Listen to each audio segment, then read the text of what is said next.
for today's edition of Voices. As you know, this has been a long-standing partnership between WINN FM and the National Emergency Management Agency, NEMA, where we sit and talk with the chairpersons of the National Disaster Subcommittees. Today, we are going to speak with Mrs. Carleen Henry Morton, and she is the chair of the Transport National Disaster Subcommittee, and she will be assisted or joined by Mr. Jason Clark, who is the alternate chair of the same committee. Good morning, Mrs. Morton and Mr. Clark. Thank you guys so much for accepting our invitation. Good morning, good morning. Good morning to everyone. Awesome. So we're a bit behind time, so we're going to get right into the discussion. Now, previous discussions, my approach has always been trying to understand the roles and responsibilities of these committees. In this regard, I would like to know what is the role of this committee, the Transport National Disaster Subcommittee, and what is that committee expected to do before, during, and after a natural disaster. And in this regard, let's say a hurricane, as you know, we are currently in the hurricane season. Who would like to begin on that?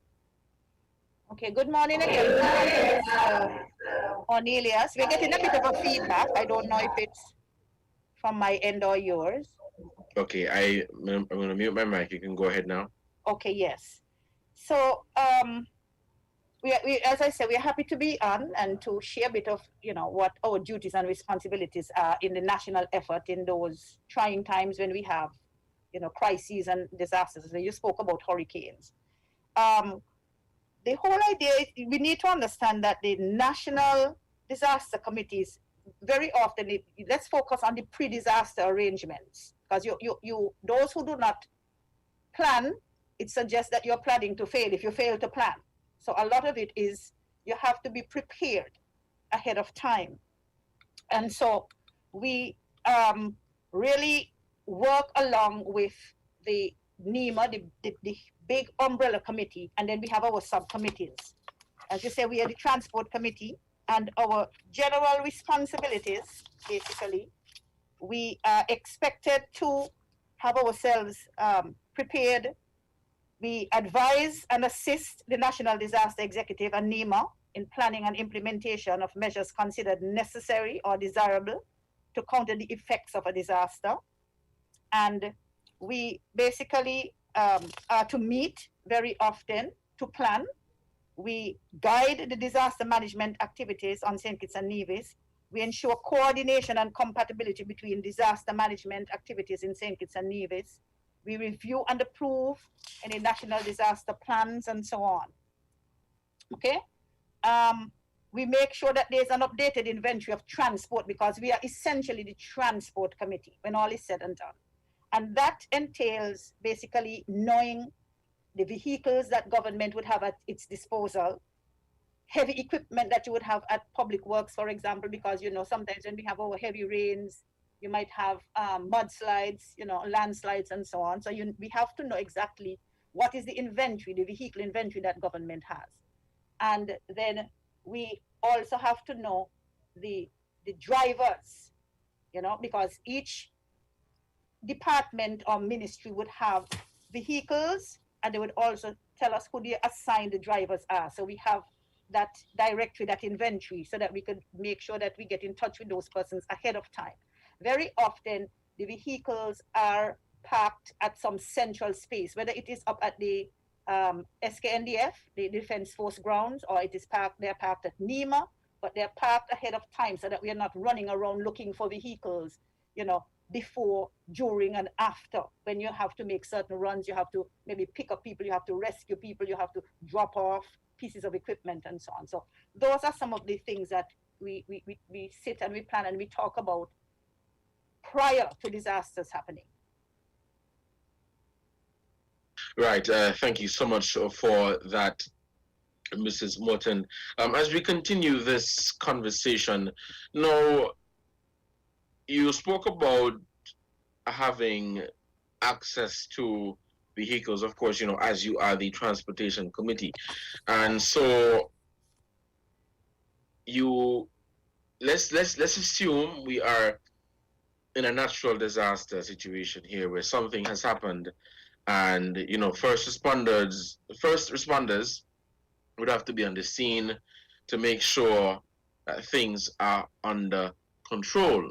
Now, what happens in the event they are unable to get on the scene because their transportation was compromised? What is the role of the transportation committee in that situation? Well, I'm thinking that in all likelihood, all the different modes of transportation are not likely to be compromised at the same time. So there is always that backup plan. So if the original plan was that you would have, let's say, G24, and God forbid something has happened to G24, there's always that backup vehicle or backup vehicles that you could call upon because a particular vehicle is not, very functional. It has broken down, as you say, at a particular time. So those are some of the plans that you would have to have in place. Just in case plan A doesn't work, what is plan B? Who is the other driver that we're going to call upon if the original driver that we had slated is for some reason, for example, maybe he's in a community that has been cut off because of flooding or as a landslide, anything like that. So we always have to be planning ahead. We have to be proactive. We have to have those multiple plans in place so that if plan A doesn't work, you can always easily go into plan B. And persons know that they are on call. And if I can't get A at the time to go exactly where we would have assigned, then person B is the next in line to go and so on. So those are the kinds of things that you have to coordinate ahead of time.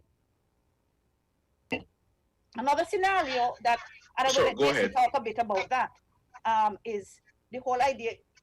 I don't think it has really happened in St. Kitts, but it can happen that you cannot get to a particular community by land. What do we do? Right? And I will let Jason tell you what the scenario is that we have basically played out in our minds, we have put on paper. What we do then? Yes, what we do. Well, firstly, we have a list of fishermen, vessel owners who are willing. So we have their contact information. So they are willing to respond if needs be by sea. Because let's say, God forbid, there is something happens in the countryside where the only way in is by sea. And that is what we forget a lot. We feel like it's all land. But we have planned way ahead that different modes of transportation may be needed at different times. We just don't know what a crisis is gonna be. We can't really plan it. So we try to cover all avenues to be readily able to assist anyone at any time. Or we will have to do, depending on what the situation is, you may have to do some by sea and some by land because time is of the essence to get people out. Right. And you don't have enough all-terrain vehicles to go into certain situations. And so you might say, you know what it is? Some of those persons who live in X community in this particular area, we're going to take them out by sea. And some who live in this area, we're going to take those out using vehicles on land. Do you understand? So there are a number of scenarios that must be contemplated in crisis situations. And the important thing is that you have to be able to think on your feet. You can't plan out every single thing on paper, but you must be able to respond, strategically in the middle of the crisis. Right. Thank you so much for providing that, Mrs. Henry, Mrs. Morton, and Mr. Clark. Very good information because I didn't even think about that, knowing fully well that is something that is possible. What do you do in the event you can't get to a particular area via land? That is a very, very good information that you provided there. Now, as we continue, it's 11:25. We're going to take a short break at 11:30 to say thank you to the sponsors for this program. Now, in terms of your fleet of vehicles, well, I don't expect you to provide me with a specific number, but can you give an estimate of how many vehicles do you have on standby, or what type of vehicles do you have, and in terms of maintenance and making sure that these vehicles are not just there but in good standing in the event of an emergency, they can be utilized to their maximum capacity. Okay. When it comes to emergency disasters, all government-owned vehicles, once they are government-owned, we have access to them. All right. But what we would do ahead of time, though, is select those vehicles that we think we would need and go through a proper check. We would make sure that they are fully fueled, serviced, make sure the air pressures are okay in the tires. We go through and make sure that we have different vehicles for different scenarios, like all-terrain vehicles. We would contact Public Works, make sure that we have the bulldozers, the loaders, whatever are available. We make sure that they are on standby. So we just don't pick vehicles and leave them. We do a proper check to make sure that they're in good order. In some Great. cases, you may have to. Sure, go ahead. You may have to pre-position certain vehicles as well. For example, the heavy equipment. You want to make sure that you put them ahead of time in certain areas that are likely to have land slippage and that kind of thing. So you may want to put them out, and that is a call that would be made by Public Works and some of those other department and entities who would have prior knowledge of where they think they need to situate certain vehicles already, ahead of time. So all of that, it's a lot of planning ahead. Once you know a disaster is pending and you know the type of disaster, then you begin to plan around what are the possible scenarios where those types of disasters are concerned, or crises or emergencies. Right. Thank you so much. As we begin to take a break for our sponsors, for those of you who tuned in late, you're listening to Voices on WINN FM 98.9, and I am joined today with Mrs. Colleen Henry Morton and Mr. Jason Clark, and they are the chair and alternate chair, respectively, of the Transportation National Disaster Subcommittee. And as you guys know, for the past 5 Fridays, yes, we have been sitting down and speaking with the chairpersons of the different disaster subcommittees to get a better understanding of what the committee is about and what they are expected to do in the event of a natural disaster, so that members of the general public can know what to expect. And of course, this is to generally just sensitize the public. It's 11:28, so we'll take this short break to say thank you to the sponsors, and when we come back, we're going to continue this conversation. Let's take this short break. We will be right back. Your computer or phone is your flow cashier. Thanks to Fast Pay on our website, it's a quick and easy way to pay your bills anytime on any device. No need to register. Simply select the bill to be paid, enter your account number or mobile number and the amount you wish to pay, plus where to email the receipt. Then make the credit card payment. It's that easy. Fast Pay for flow bill payments at discoverflow.co.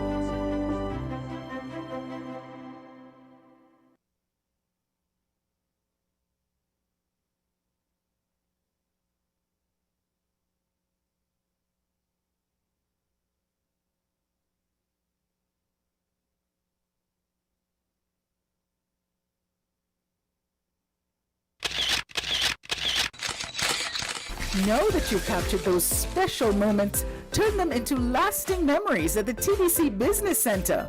Purchase your photo print bundle and get a chance to win a Canon MG3010 printer. Click and print. Visit TDC Business Center today. Staying healthy has taken on a whole new meaning these days. So we ask, why do you put your health first? As a business professional, I need to make the most out of my work days. I'm a teacher and I want to be there for my students. In sports, I have to be in top form for my team. Motherhood, I just got to keep up with my kids.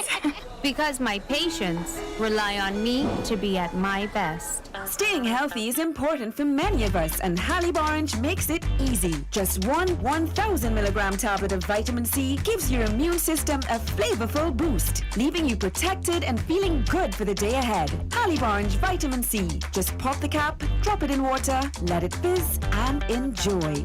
Part of the Halib Orange family.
Your computer or phone is your flow cashier. Thanks to Fast Pay on our website, it's a quick and easy way to pay your bills anytime on any device. No need to register. Simply select the bill to be paid, enter your account number or mobile number and the amount you wish to pay, plus where to email the receipt. Then make the credit card payment. It's that easy. Fast Pay for flow bill payments at discoverflow.co.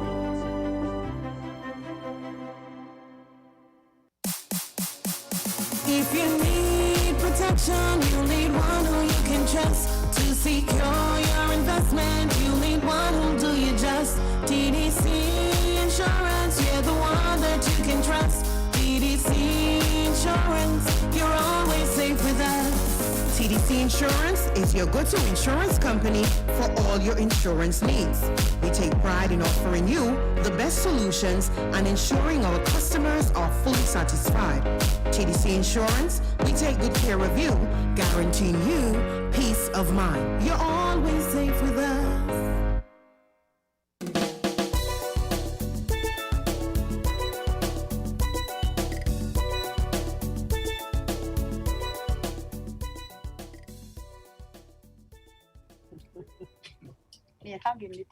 Welcome back to Voices on WINN FM 98.9. It is 11:35.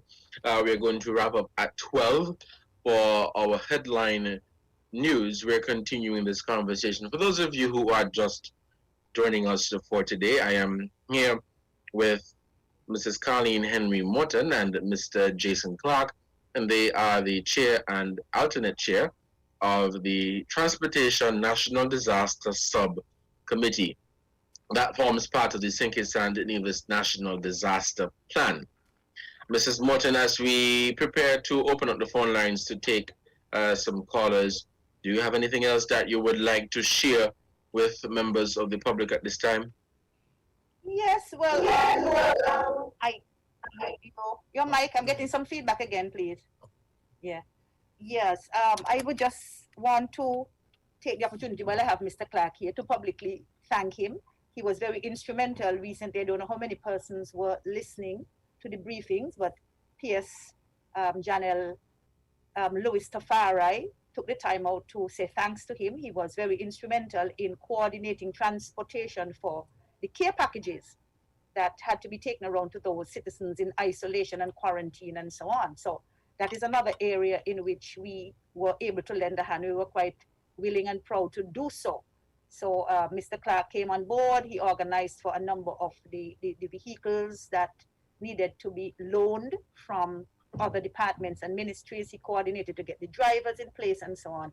And apparently the whole exercise was very successful. So we are proud of that as the subcommittee for transport.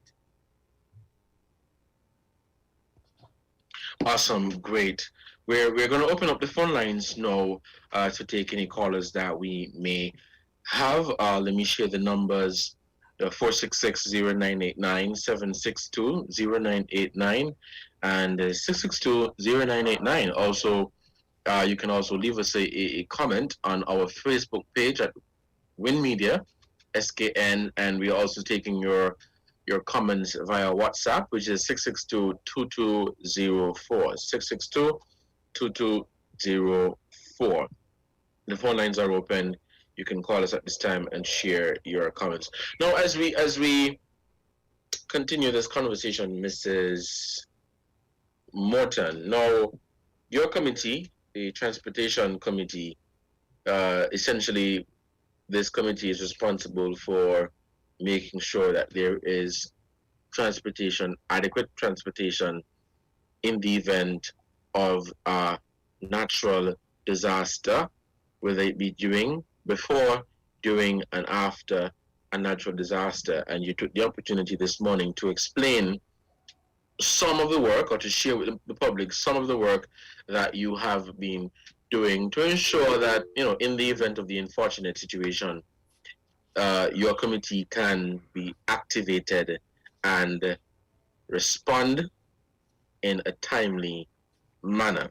Now, as you serve as the chair and Mr. Clark as the alternate chair, I would assume that you have different members that will form part of that committee. If we may come over to Nevis for a quick moment, can you provide, let me say, a brief breakdown of how it is on Nevis in terms of preparation, making sure there are adequate vehicles, anything of that sort? Well, let me put it this way. A representative from Nevis sits on our subcommittee, but Nevis would have their arrangements, that he would be in a better position to tell you specifically how they deploy, whatever assets they have, and so on. But I know a representative from Nevis sits on the national subcommittee that we're talking about here, right? But I would want to tell you the composition of the Transport Disaster Subcommittee, the National Transport Subcommittee. We have Public Works. We spoke about Public Works. We have somebody from Civil Aviation. You must have at least one person from the St Kitts and Nevis Defense Force, somebody from the Fisheries Division. SCASPA is also represented. The Chamber is represented. Somebody from NEMA is an ex officio member, of course. And then we have a representative from Nevis. This is relatively new, I must say. This is relatively new for us because originally transport was not part of this ministry. It is only with the new minister, Grant, recently became, after the last elections, he recently became Minister of Tourism, Transport and Ports. And so that is how we now are chairing the Transport Subcommittee. We have had about, I would say, maybe about 4 or 5 meetings so far. About 4 or 5 meetings so far, and things have gone really well. The different members of the subcommittee have, made it their duty to make sure that they're present when we have our meetings, and we were able to make sure that we got all of the various inventories from them, the lists of vehicles that they would have had, if they had any new persons who would have come on who are now drivers and so on. So we were able to make sure that we updated whatever information was originally there. We took the time to make sure we have fresh information on hand now, so that we would be as informed as we possibly can be, if we were called upon to make any decisions about deploying vehicles and so on. Great. I think we had some callers on the line. Do we still have any callers on the line? If you have any callers on the line, we're going to take them at this time. Remember the numbers to call are 466-0989-762 and 662. We have a caller on the line. Let's take this call. Caller, good morning. You are live on Voices. Good morning, Mrs. Morton. Hello, good morning. What are you? But to especially Mrs. Morton, I like the idea about the transportation subcommittee, and I like the idea that you preposition some, well, I guess, heavy equipment because of some places that prone to landslide, etc. And they get cut off. But I know all road they can get cut off because we got a new system now, we got a new road. But anyway, I know you're talking about politics. But anyway, but it should be commended. In the same vein, I used to, I must say, I used to plug for that government should get some tankers and preposition them when a storm coming through in places that may lose the water supply, so that you'll have a temporary water supply from these tankers, not to run around and get things. But okay, you see, like how we have, because these people walking on the road, so we paving, they have some water tankers, but ours should be in a better position where the water maybe better. Somebody told me they had some tankers at Public Works, but I don't know. But they must be able to attach to, say, a tractor trailer. The trucks should have pulled these tankers and take them where they're supposed to go. And if you all ain't gonna do that, I don't have that. You all think about it, because water is very crucial and water is life. Okay? Have a good day. Okay. Thank you, caller, for your contribution. We're still taking calls here on WINN FM 98.9. Remember the numbers to call are 466-0989-762 and 662. If we have no call at this time, Mrs. Morton, would you like to give a response to that? Well, we are transport, so I made a note of it because that wouldn't necessarily fall within, our remit. But I'm sure it's a very practical suggestion that, if it is at all possible, if, big vats, that contain fresh water can be positioned in certain areas, I don't see that could hurt. So when we have our meetings again and the entire committee, all of the various subcommittees meet, that is something that I would definitely put on the table for consideration. Great. It's 11:44. We're still taking your calls. We'll try to take as much calls as possible. If you have any questions that you would like to find out about the Transportation Committee, of course, this is the time and opportunity to do so.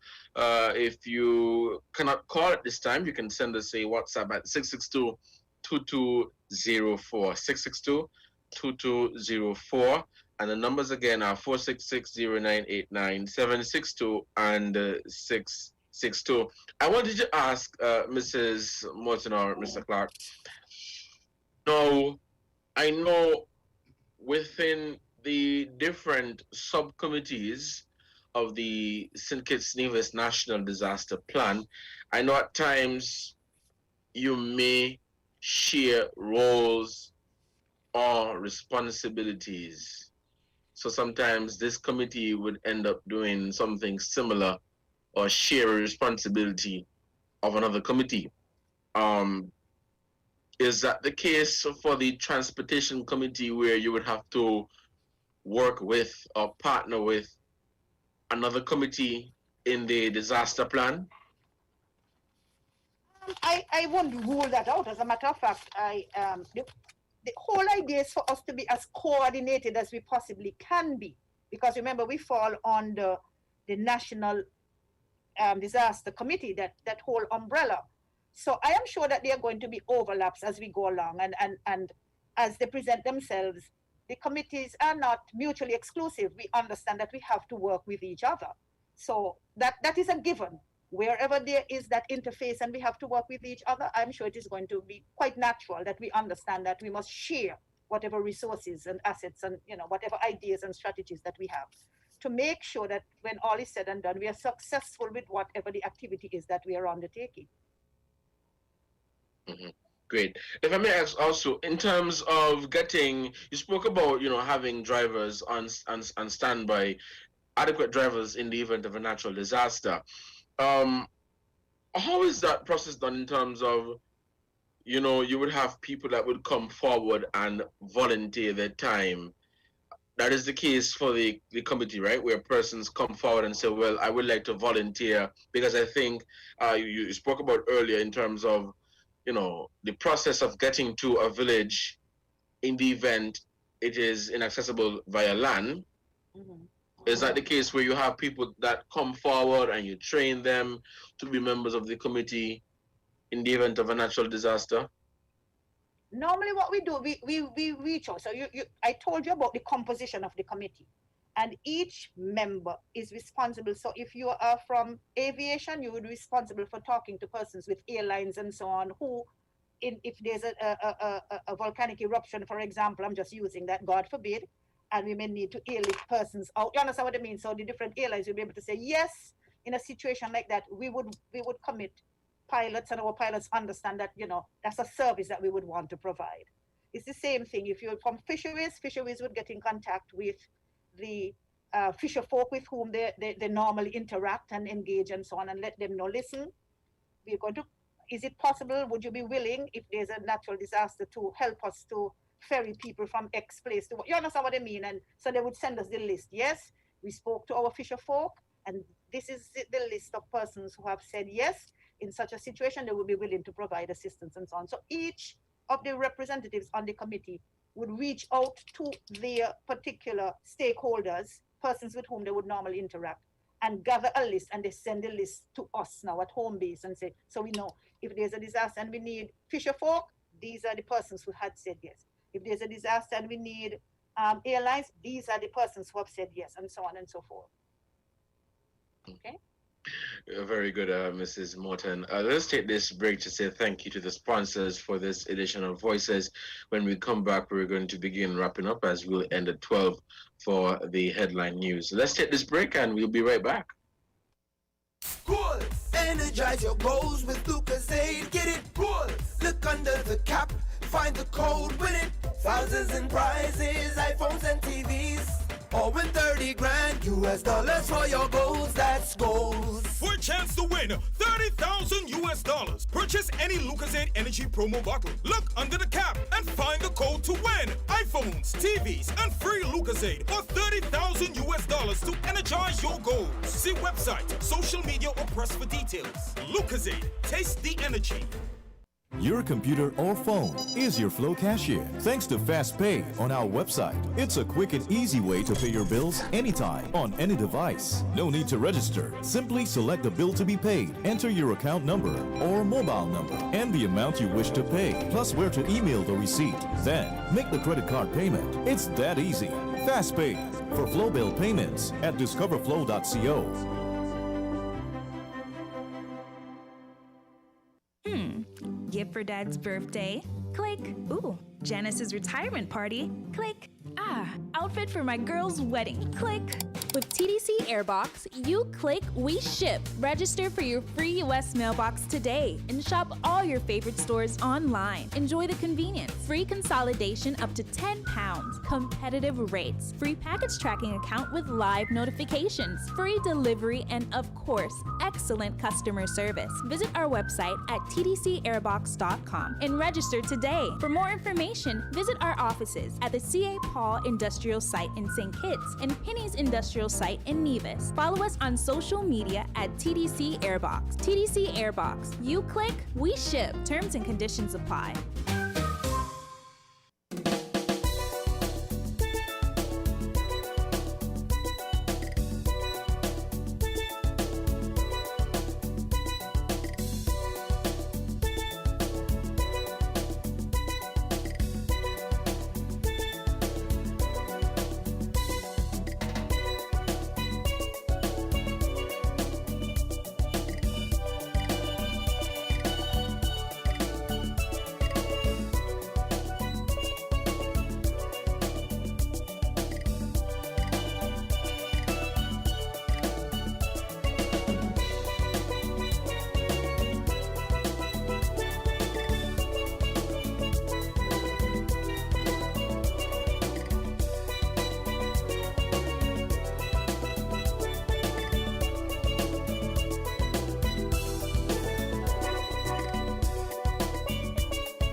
Welcome back to Voices here on WINN FM 98.9. We don't have any calls at this time, but again, if you're interested in calling and being part of the program, please do so as we're going to wrap up very shortly. We'll have at 12 for the headline news. Now, I think for the most part, Mrs. Morton and Mr. Clark, you guys have provided quite a lot of information as it relates to the roles and responsibilities of the Transport Committee and what this committee is expected to do before, during, and after a natural disaster, and some of the work that you have been doing, how the committee is composed, and all of that. And thank you guys so much for accepting the invitation to come here on Voices to share this very important information with members of the public. As I mentioned earlier, this has been a partnership with us here at WINN FM and with NEMA to sit down with the different chairpersons of the disaster subcommittees to get a better understanding of what they are expected to do in the event of a natural disaster. So thank you guys again so much for accepting the invitation. As we're getting ready to wrap up, do you have anything else that you would like to provide to the members of the public at this time?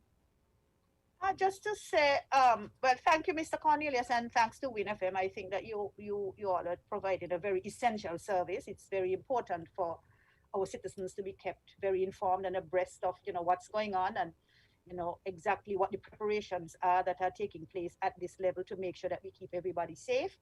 And I would want to appeal to us as individuals in our own homes, in our own communities, to make sure we do what we need to do on that level to make sure that we are prepared as well, so that we are not caught off guard, and to advise that as best we can we follow credible sources of information so that we know that when we get advisories that they are reliable, that it's solid advice that we can, implement to make sure that we keep ourselves and our families safe.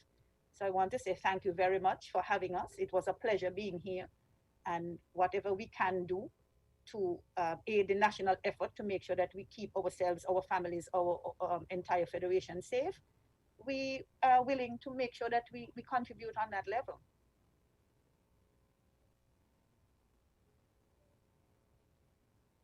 Great. Thank you so much, Mrs. Walton. Mr. Clark, do you have anything else that you would like to add? Well, the PS basically said it all. So we just appreciate the time, and we just hope that everyone stay safe and we all will be good.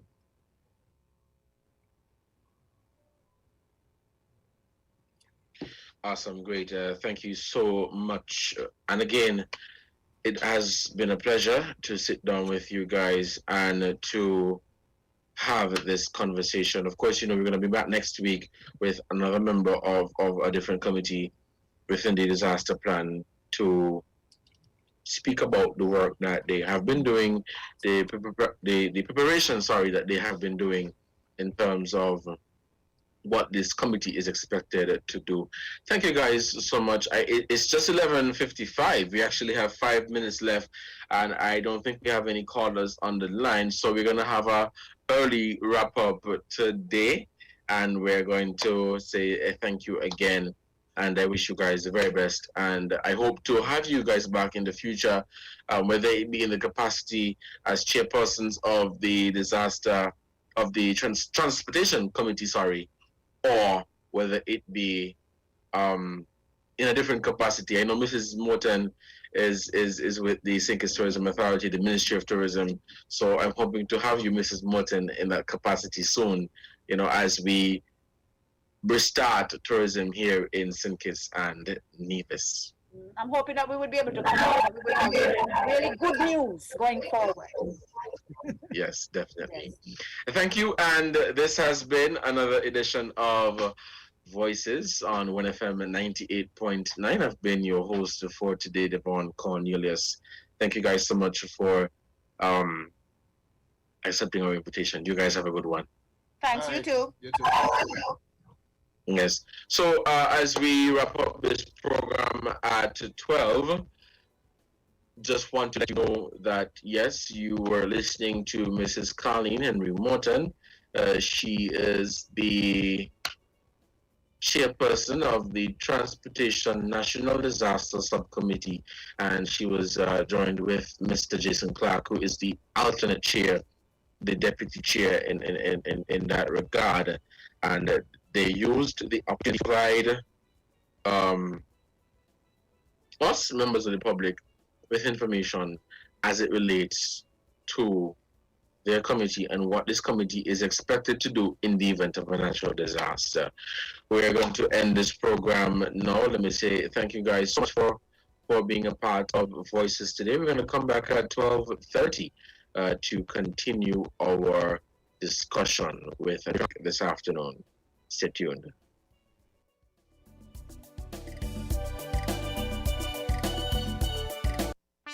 When the star them there, we are top man, we take charge. Have no drink and we are shell down bars. Blast like a star in some gallopers. Overdo it, we take it too far. Take charge, take charge. We are hot gal, we set the trend. Magnum we drink for the top man them.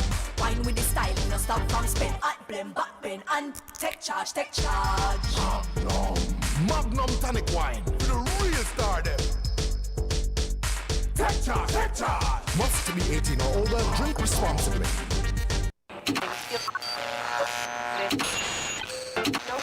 You found the sound. 98.9.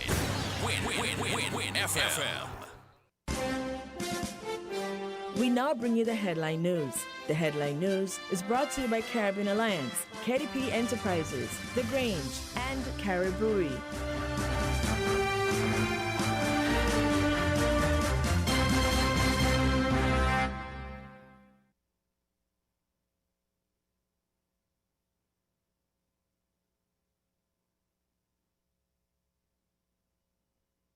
Did you know that the Grange Healthcare Facility is the first purpose-built, non-governmental healthcare organization on St Kitts?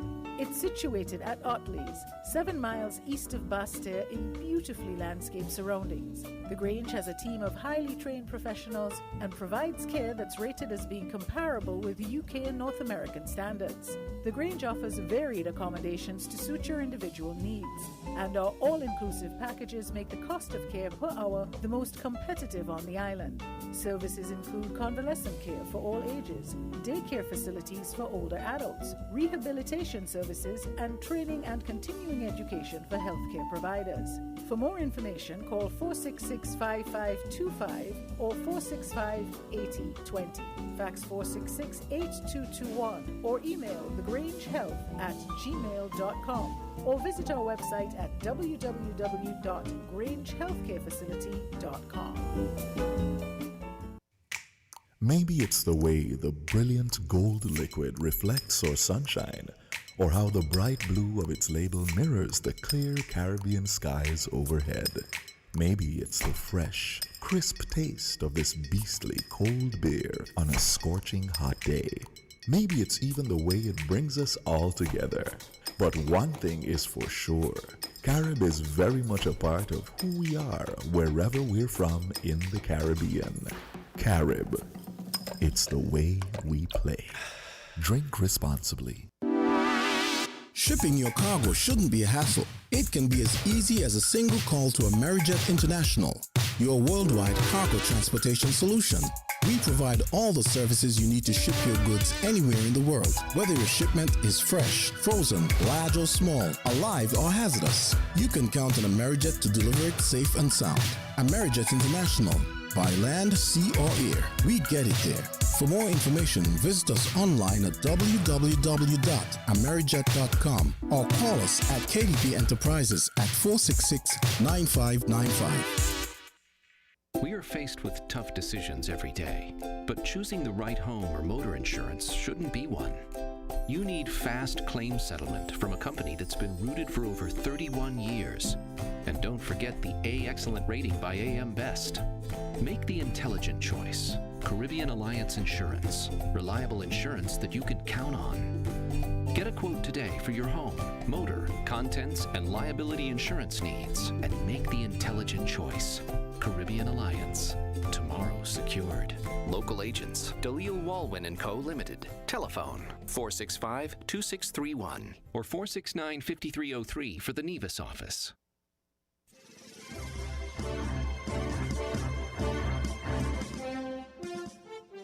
With the WINN Headline News, I am Kevon Brown. And I am Devon Cornelius. Making the headlines, tour operators welcome return of cruise visitors. In Barbados, the University of the West Indies Cave Hill campus is on course to surpass last year's student enrollment. The Delta variant, the dominant strain of the coronavirus, has reached Antigua and Barbuda. In an interview with ABS Antigua, their chief medical officer provided details. Internationally, the average of COVID-19 infections in the United States is up more than 50% compared with a week ago. Vaccines are widely available, but many people are refusing to take them. Now, the details.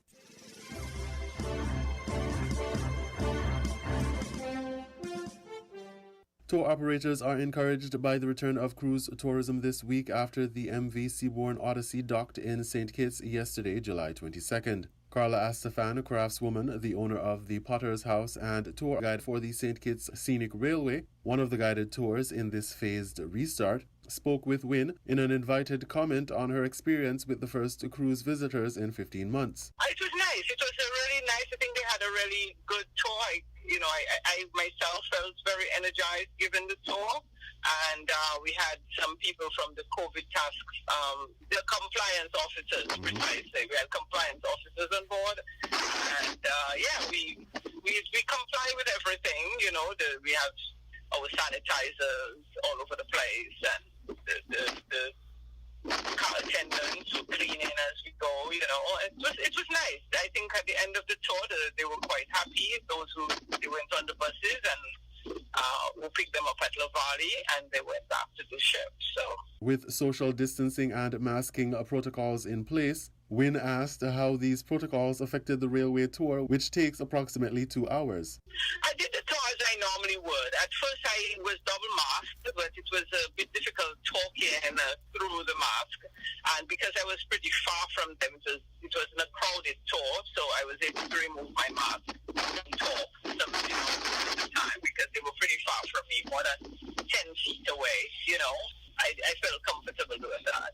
Okay. And the compliance officer agreed. I asked her what she thought, and she said, you're far from them. So I just kept questions and, so, but it was just as engaging, just as I would normally do. I allowed them to ask questions, and they asked about COVID and how we were, that's one of the questions that came up. So my tour is always very interactive. I shared as much history and about our island and sports though. The tour facilitated 20 people in this first run. However, Ms. Astafan indicated that the St Kitts Scenic Railway is fully equipped to handle about 100 people between the 5 carts and still adhere to the social distancing protocols. Craft vendors are not included in the bubble tours of this initial phase of this restart. Still, Astafan, a craft vendor herself, said she is looking forward to hearing from the Tourism Authority on when they will be included. I'm in more than one industry, and I'm looking forward to the day that we can have the crafters out and all the other services that depend on the tourism industry to be able to get, I'm looking forward to get dividends from that. The Celebrity Summit, our second cruise ship in this continuing restart to cruise tourism, is expected on Thursday, July 29th, and will dock at Port Zante. The ship is expected to bring about 500 passengers. Only fully vaccinated taxi operators will be selected by rotation to cart the guests to the destination sites and then directly back to the ships from 10 a.m. to 1 p.m. The destination sites are the Fairview Inn, the Caribbean Batik, and the Brimstone Hill Fortress.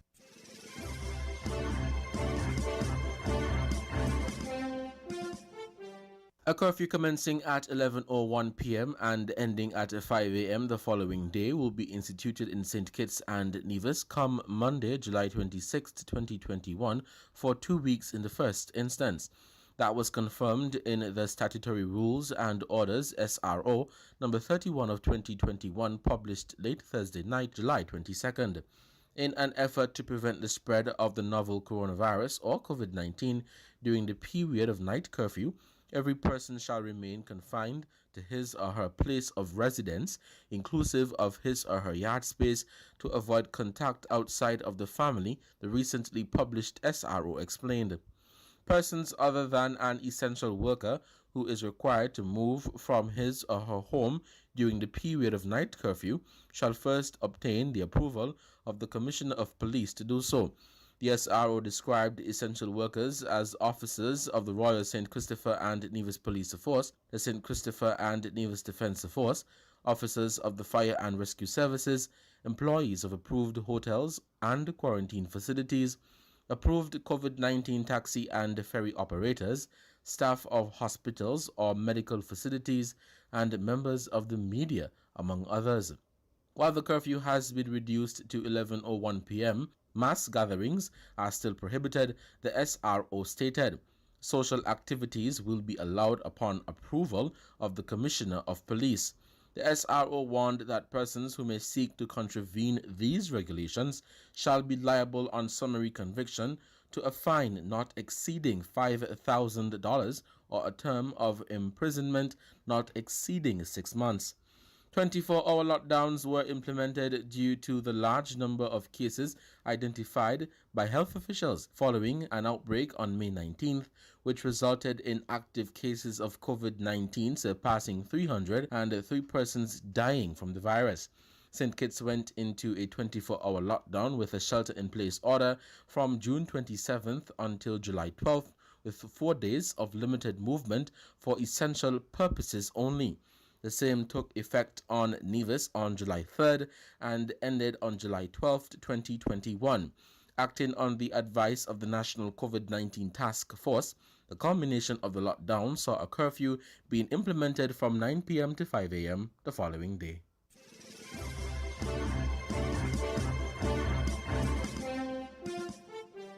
The St. Kitts National Youth Parliament Association SKNIPA has announced the opening of nominations for the second cohort of the Ward Hanley Scholarship and Mentorship Program.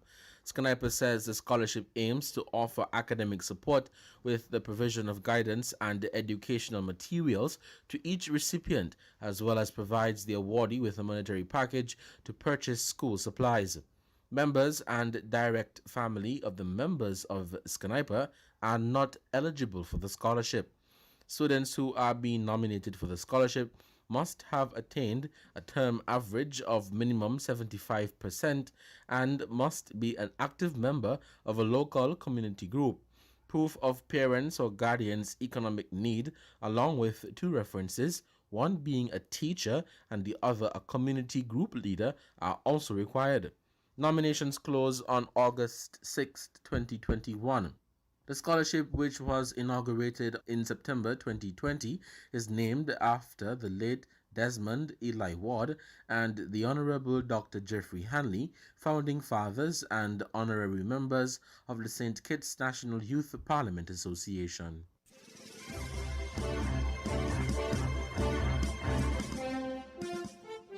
The Delta variant, the dominant strain of the coronavirus, has reached Antigua and Barbuda. In an interview with ABS Antigua, their chief medical officer provided details. Here now that report. The Health Ministry has confirmed the presence of the Delta variant of COVID-19 in Antigua and Barbuda.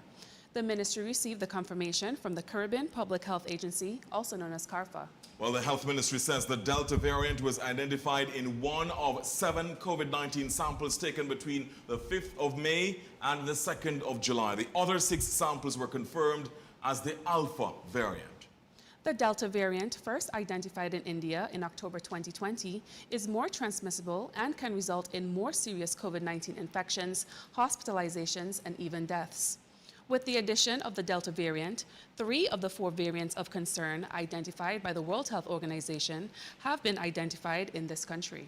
Well, the other 2 which have been identified in this country are the Alpha and Beta variants. Alpha was first identified in the United Kingdom, Beta in South Africa. Now, the public is being reminded that after recording no active cases of COVID-19 for a few weeks, the country is now seeing an increase in the number of COVID-19 cases. The ministry says this reinforces the need to adhere to the public health measures to prevent and control the disease, and also is reminding the public to get vaccinated. Now, joining us with more on our developing story this evening is Chief Medical Officer Dr. Rhonda Seeley-Thomas, who joins us via telephone. Good evening, CMO. Thank you so much for joining us. Let's start off here. What more can you tell us about that Delta variant? Is the individual still infected? Are they still one of the 10 active cases we have now? Good evening, Mr. Burford, and good evening to your listeners on ABS TV. I didn't get the question, sorry, I had some difficulty hearing it. Could you repeat it, please? No problem at all. I was asking whether or not, what more you can tell us about the Delta variant, which has been identified here. Is this individual one of the 10 active cases that the country now has? No. This individual was identified in a traveler who traveled from the United States, and the person is no longer an active case, and they're no longer in Antigua and Barbuda. So no, it's not one of the current active cases. What more can you tell us about the contact tracing? Because we know that the Delta variant is highly transmissible. Are you concerned that the Delta variant would have already been transmitted from this individual? And what contact tracing has been done on this? My concern is that this tells us that, as we expected, the Delta variant is now in Antigua. Yes, we picked it up in this one sample, but it doesn't mean that it's not circulating. So persons have to be extremely careful. As I would have said in the press release, the Delta variant has increased transmissibility. In fact, as compared to the other variants of concern and variants of interest. So yes, very, very concerned that although we picked it up in this sample, it could be circulated in other persons in Antigua and Barbuda. And therefore, what's your word to the members of the public at this point, CMO? Please stick to adhere to the measures we put in place, the wearing of the face mask. They have been proven to reduce transmissibility. And when I say wearing a face mask, wear them properly. Make sure they securely cover your nose and mouth. Wash your hands properly. Remember physical and social distancing, and physical distancing is staying at least 6 feet away from another person. Social distancing, avoid crowds, avoid going to social events, because those are situations where the transmission of COVID-19 is increased. Vaccination. It has been proven that the preliminary evidence indicates that the twice the rate of hospitalizations for unvaccinated persons, right? So persons who are unvaccinated place themselves at a higher risk of becoming infected with COVID-19, of becoming infected with this Delta variant. So they are urged to get vaccinated. Vaccination sites are available at the Multipurpose Center and at the Villa Polyclinic. We have 2 vaccines currently available, the Sinopharm and the AstraZeneca. Please, please, please get vaccinated to protect yourselves, your family, your loved ones. Final question, CMO. In terms, you mentioned that your concern is that that was the Delta variant picked up. One sample was picked up, but you're saying that it could actually have, there could actually be more cases. What kind of surveillance is going to be done to ensure that those cases are picked up, if indeed they are here? Well, right. So we have the capacity now at the Sir Lester Bird Mount St. John Medical Center to detect variants, so we'll continue to do that. We've asked the Caribbean Public Health Agency, CAFA, for us to increase the number of samples that we could send on a monthly basis for variant identification. So that is going to enhance our surveillance capacity. So as we get samples, once we meet the criteria, there are certain parameters that would make a sample eligible for variant testing. Once they would meet that criteria, we would send them off to CAFA, and hopefully we will be able to detect no more variants, but I think that we will, given the transmissibility of the Delta variant. And that's Dr. Silly Thomas.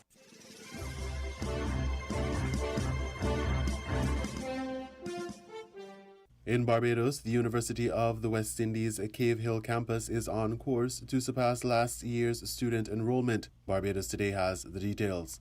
The University of the West Indies Cave Hill campus is on course to surpass last year's student enrollment of about 6,000. At the same time, campus officials have revealed that over $1 million in support was extended to students over the past academic year, which included the writing off of student fees. Although unable to give exact figures, campus principal Professor Udin Barito said there was a slight uptick in the number of applications for the upcoming academic year when compared to the same period last year. We were very surprised because we expected there to be a decline in enrollment, and when we compared statistics for the academic year before to the academic year under COVID, we had a marginal increase, and that was really, it was pleasantly surprising. And all indications are that there will also be an increase in student numbers in the current academic year. Now, and how we do that, we compare the applications to date with applications for a similar period for the year before, and the applications are up.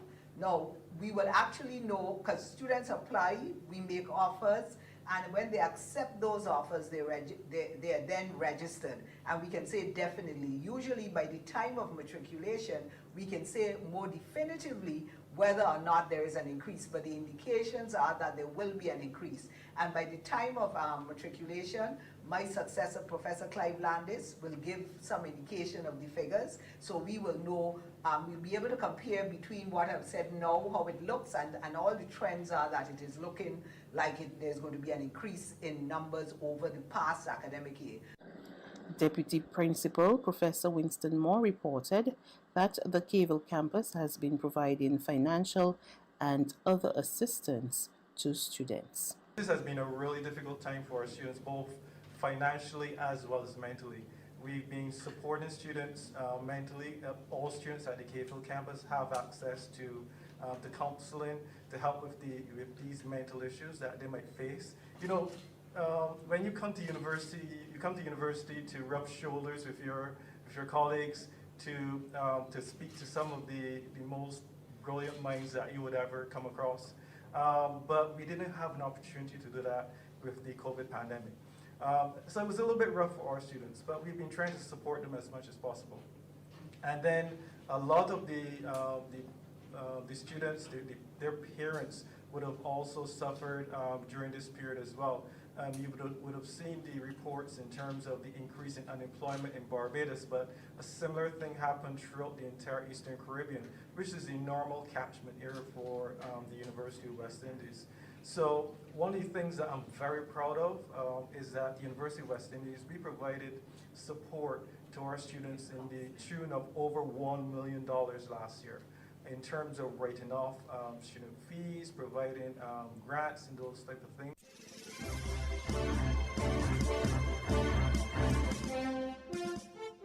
We now bring you these international reports.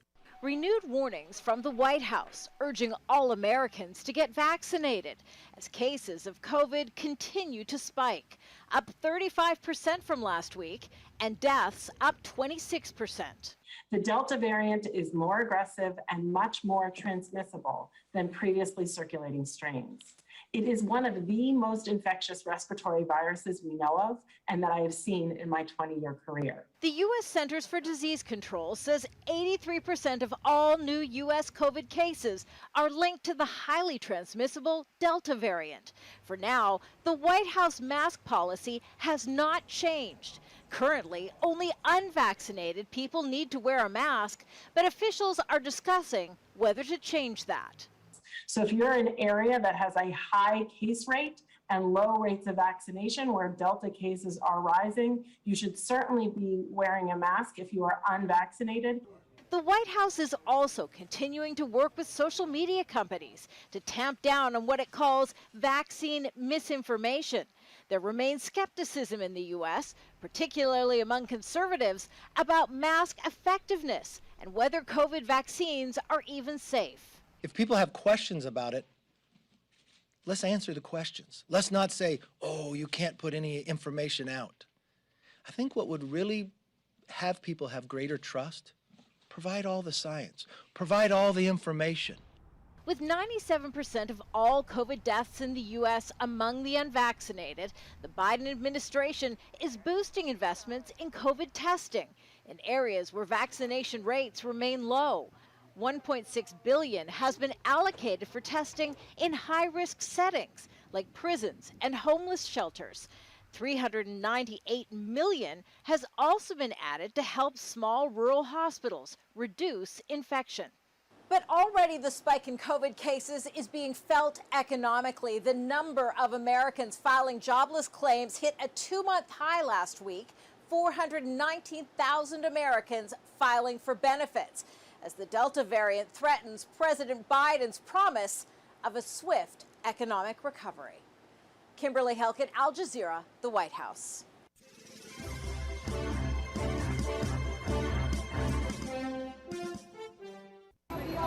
Waving white, green, and orange flags, these are the selected few allowed to protest near Parliament against the controversial farming laws that have divided a nation of 1.3 billion people. Ferried to the protest site in police-escorted buses, these farmers are vowing to demonstrate every day until the Parliament session ends next month. As long as the Parliament session is on, we will protest here. Wherever we are stopped and there are barricades, we will sit and have our own Farmers' Parliament session. We will have our own speaker and we'll also have our discussions, the way it happens in Parliament. The protests have been going on since November. They're the biggest challenge for Prime Minister Narendra Modi since coming into power in 2014. His government, which has suspended implementation of the laws, says they're necessary to modernize an industry which dominates the Indian economy. But farmers and opposition leaders say they'll only give big corporations control of the agricultural industry, putting many small farms out of business. The government should listen to us. Injustice is being done to farmers. We should get our rights. The country is reliant on farmers. The government is behaving like a dictatorship and not listening to us. Officials say the movement is being supported by foreign forces and have clamped down on it after an earlier rally turned violent. But it hasn't deterred tens of thousands of people camped out along major highways leading into New Delhi. It doesn't matter if we face summer, winter or rains, we will not stop protesting until these dark farm laws are repealed. A promise that'll keep them in place for at least another 3 weeks. Gillian Wolfe, Al Jazeera.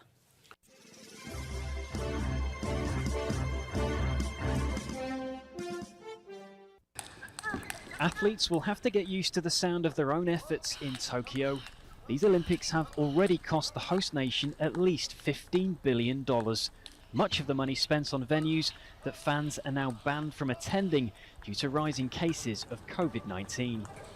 The cost, is being shouldered for the great part by the people and not really by the government. And so people are really getting sick and tired of having to make so much sacrifice. So you really do have, a very sort of divided society, and maybe ironically, united in opposition against the Olympics.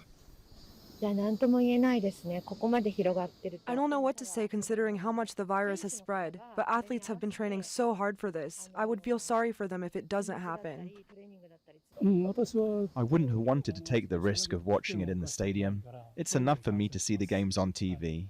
This is about as close to the sporting action as Tokyo residents will get, in a city where COVID-19 infection levels are hitting heights not seen since January. While lost ticket revenue is set to cost the hosts hundreds of millions of dollars, a made-for-TV event does make financial sense for the International Olympic Committee. The IOC makes approximately 75% of its income from selling broadcast rights to the Games, and around $4 billion could have been lost if the Olympics had been cancelled. And the legal small print will tell you it was always the IOC who had the final say as to whether or not these Olympics went ahead. Organisers will be hoping the public mood shifts in their favour once the Games are up and running. We have like a very, I would say, a negative agenda across like different media outlets before the Games. And as soon as the game starts and we have like that opening ceremony that like blows the mind of everyone, like the coverage tends to be like more positive and focus more on the stories that are taking place within stadium. Voices in support of the Games can be found, with the host now banking on sporting dramas rather than medical ones, grabbing the headlines in the days ahead. Andy Richardson, Al Jazeera, Tokyo.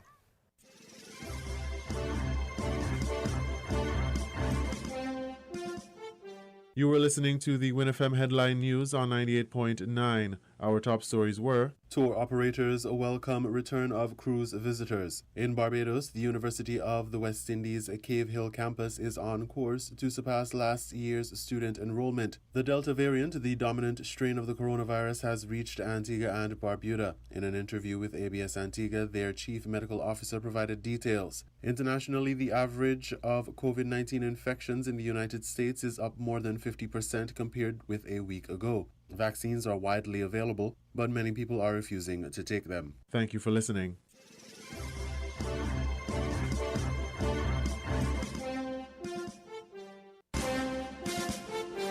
That was the WINN FM headline news. The headline news was brought to you by Caribbean Alliance, KDP Enterprises, The Grange, and Caribbean.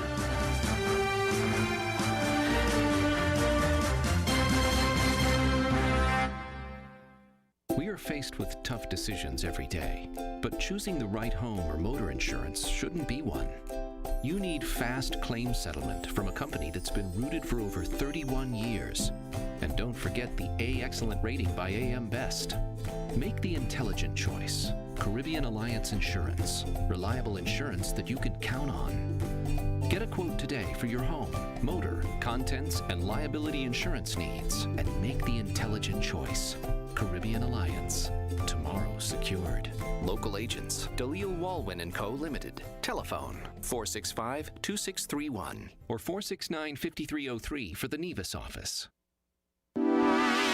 Shipping your cargo shouldn't be a hassle. It can be as easy as a single call to Amerijet International, your worldwide cargo transportation solution. We provide all the services you need to ship your goods anywhere in the world, whether your shipment is fresh, frozen, large or small, alive or hazardous. You can count on Amerijet to deliver it safe and sound. Amerijet International. By land, sea or air, we get it there. For more information, visit us online at www.amerijet.com or call us at KDP Enterprises at 466-9595. Maybe it's the way the brilliant gold liquid reflects our sunshine, or how the bright blue of its label mirrors the clear Caribbean skies overhead. Maybe it's the fresh, crisp taste of this beastly cold beer on a scorching hot day. Maybe it's even the way it brings us all together. But one thing is for sure, Carib is very much a part of who we are wherever we're from in the Caribbean. Carib, it's the way we play. Drink responsibly. Did you know that the Grange Healthcare Facility is the first purpose-built, non-governmental healthcare organization on St Kitts? It's situated at Otley's, 7 miles east of Basseterre in beautifully landscaped surroundings. The Grange has a team of highly trained professionals and provides care that's rated as being comparable with UK and North American standards. The Grange offers varied accommodations to suit your individual needs, and our all-inclusive packages make the cost of care per hour the most competitive on the island. Services include convalescent care for all ages, daycare facilities for older adults, rehabilitation services, and training and continuing education for healthcare providers. For more information, call 466-5525 or 465-8020. Fax 466-8221 or email thegrangehealth@gmail.com or visit our website at www.grangehealthcarefacility.com.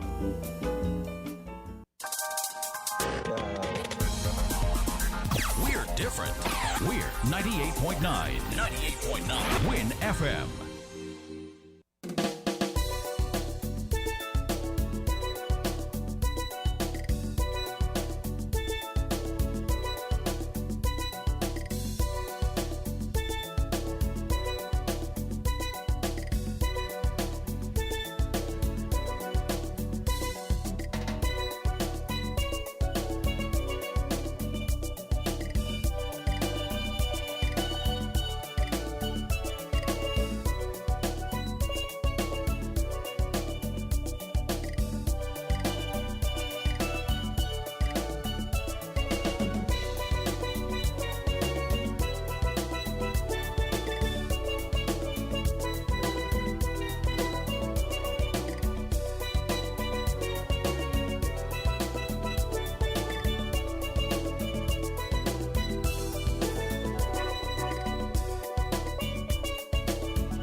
Run to Hosford's Furniture and Appliances in Ashley Furniture Home Store now and get a chance to win free groceries for 1 year. By popular demand, Cashback is back, but this time Cashback is back with more quality appliances, more great prices and fantastic deals, more of Hosford's fabulous FlexPay payment plan, and more free groceries. A whole year of free groceries. Come to Hosford's Furniture and Appliances in Ashley Furniture Home Store today and get absolutely free groceries with every higher purchase and a chance to win free groceries for 1 year. Great deals on furniture and appliances. Get cash back for free groceries with FlexPay higher purchase and a chance to win free groceries for 1 year with every $500 spent. All great reasons to shop at Hosford's Furniture and Appliances in Ashley Furniture Home Store this coupon season. Terms and conditions apply. See stores for details.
It's a beautiful Friday afternoon here in Sugar City, St Kitts and Queen City, Nevis. I'm your host for this afternoon's edition of Voices, Devon Cornelius. Thank you guys so much for tuning in to this edition. This afternoon, we're going to be touching a different topic. We're going to be going back to what we spoke about the other day with regards to the food vendors, just for me to provide a little bit of an update and to also get some from you members of the general public. As it is now, I've been made aware that the government has allocated a spot and work has commenced in terms of cleaning the area so that the food vendors can be quickly relocated so that they can go back to applying their trade and they can go back to making sure that they are able to provide for their families. Now, as I mentioned before, that decision created a lot of social media protests and a lot of uproar and you know, feedback from the general public, as many people were not in support of that decision that was taken by the government. However, the government did say that they were actively working to make sure that they can find a space to have these food vendors relocate to, and they have done so. They have done so. They have identified a spot north of the, and they have cleaned the area. And that is where these individuals, these food vendors, will be going. Notwithstanding that decision, or let me say, yes, while a spot was identified for the food vendors to relocate to, many of them were impacted. Many of them were impacted from my point of view, because, you know, unable to sell, unable to apply your trade. However, the argument that was being had was that, okay, yes, we understand now that you are in a position where you are unable to apply your trade because of this decision that was taken. You perhaps should have done something differently to make sure that you can continue to meet the needs of your customers. And so in terms of you doing delivery, in terms of you doing a pickup, and, you know, something to make sure that you meet the needs of your customers. Was that the case? I can't say. I don't know if that was the case, but I hope that food vendors were still able to find a way, you know, to meet the needs of their customers and to go out and make sure that they continue to make money regardless of that decision that was taken by the government. The government must take blame too, because to move the people without finding a spot for them to go immediately was a poor decision. We understand, yes, that happened. You can't take it back. It already happened. And what some should have done was to find a way to still provide and still meet the needs of their customers and people that usually patronize their business. But I think what should have or could have been done to prevent all of this, you know, uproar and confusion, I dare say confusion, the government should have identified a spot for these people to relocate to, and then you take further steps. And then you take further steps. However, that was not the situation. The phone lines are open. I want to hear your feedback on the situation, your comment, and we're going to take it from there. The numbers to call are 466-0989-762 and 662. Remember, you can leave us a comment on our Facebook and YouTube live streams, and we're going to be taking some of your questions via our WhatsApp number at 662-2204. 662-2204. I'm Devon Cornelius, and you're listening to WINN FM 98.9. This is another edition of Voices. I want to hear from, you know, the people here in St Kitts and Nevis. So, you know, what is happening? We don't necessarily have to focus on this topic today. is there, if there is something that is bothering you, if there is something that you would want to share with members of the public, good news, whatever it may be, I'm going to give you that time to do so. In terms of what has been happening, in the tourism sector, we're seeing a restart of tourism here in St Kitts and Nevis with our cruise ship coming in, vendors, small vendors, being able to benefit from that, which is really, really good. Tour operators welcoming the return of cruise visitors here in St Kitts and Nevis. I hope, maybe it's too early to say this, but I'll say it anyway. I hope that vendors on Nevis, businesses on Nevis, will be able to benefit from some of what is happening with the cruise visitors coming to our shores. So I hope the St. Kitts Tourism Authority is working in collaboration with the Nevis Tourism Authority to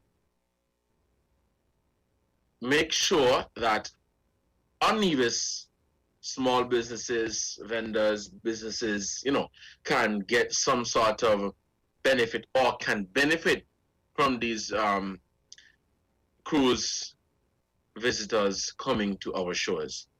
I don't want to jump the gun or assume, but I'm just putting it out there, in the event. I'm just putting it out there, and I'm hoping that this is something where there's a collaboration or talks are on the way for there to be some sort of collaboration where the island of Nevis and benefit from that.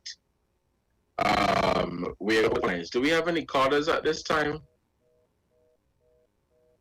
We think we had a caller on the line. Okay. We seem to have lost that caller. Caller, are you there? Devon. Hi, hello. Good afternoon, caller. Oh yes, you're the person I want to ask a question. No, not about the food vendors. That is a tricky question, you see? Because the truth is, if you allow the truck food vendors to sell, you're going to hear somebody else say, if they could sell, why the people with the pot can't sell? You know, understand what I'm saying? Mm-hmm. No matter which way you turn it. If they could sell in town, then we could sell too. I don't know if you know, this building on the corner of Liverpool Road and College Street got it fenced up with some plywood board.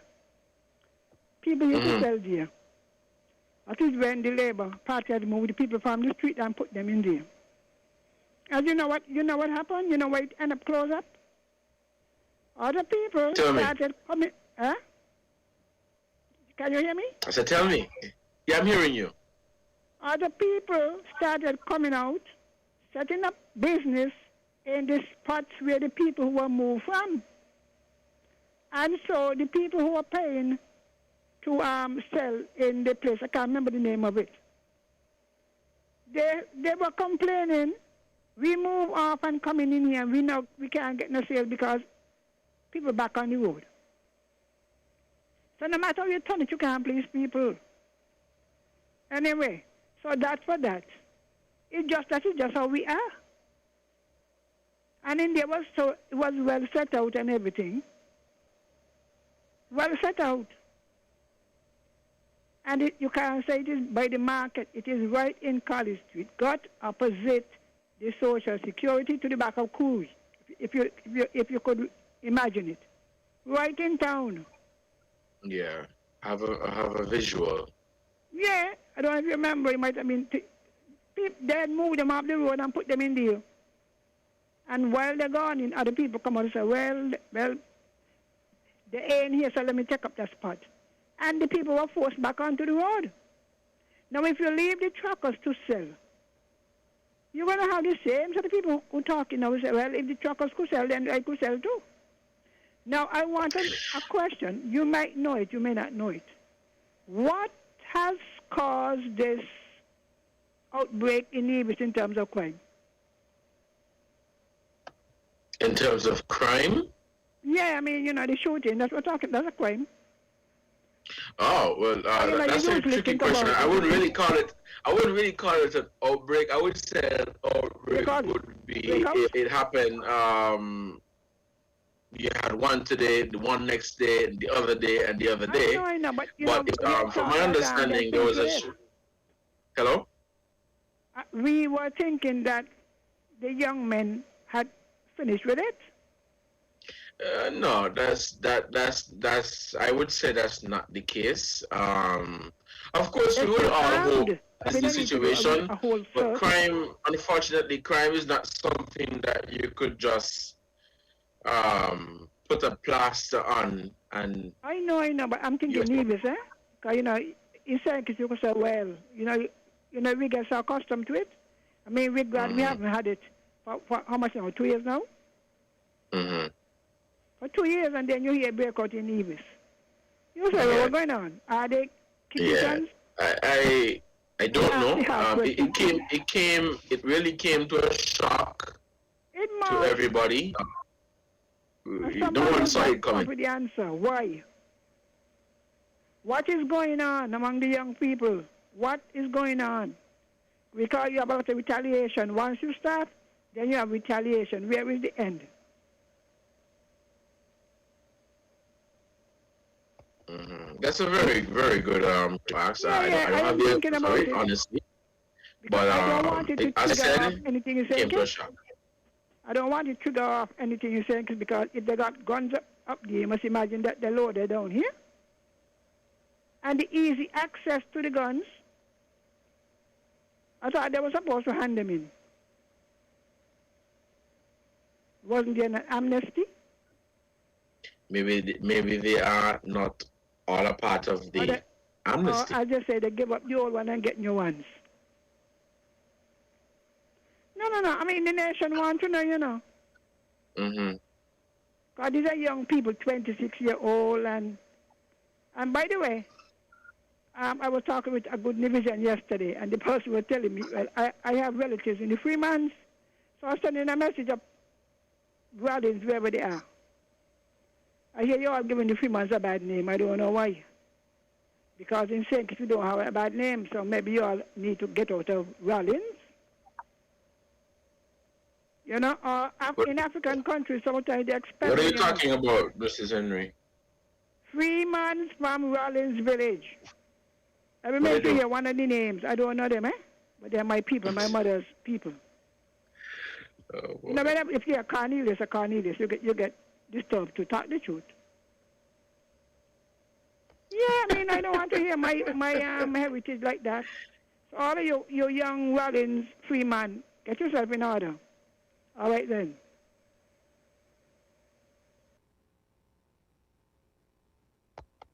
Right. Thank you so much for your contribution, caller. We're still taking calls here on WINN FM 98.9. It's 12:48. You're listening to Voices. I'm your host for today, Devon Cornelius. Very good question raised by the caller there. We have another caller on the line. Let's take this call. Caller, good afternoon. You are live on Voices. Hi, good day, Mr. Cornelius. I just want to point out that there was 2 studies recently conducted. One called the Cleveland study and the other one called the Israeli study in relation to the scarcity of vaccine and how long the natural immunity lasts. Now, the studies shown that persons who were traced for 8 months. And so the natural immunity showed that it could last as long as 8 months and maybe longer. And this is only because the studies were only up for 8 months. Other important highlights that came out of it was the fact that persons who develop natural immunity after contracting the COVID-19 virus showed a higher protection, a higher level of protection than persons who were vaccinated. So in other words, and based on these studies, and I want you to research the information for yourself, that natural immunity is stronger than the COVID-19 vaccine. The other thing that the study highlighted was the level of reinfection among the persons who were vaccinated and those who got the virus and were able to overcome it were the same.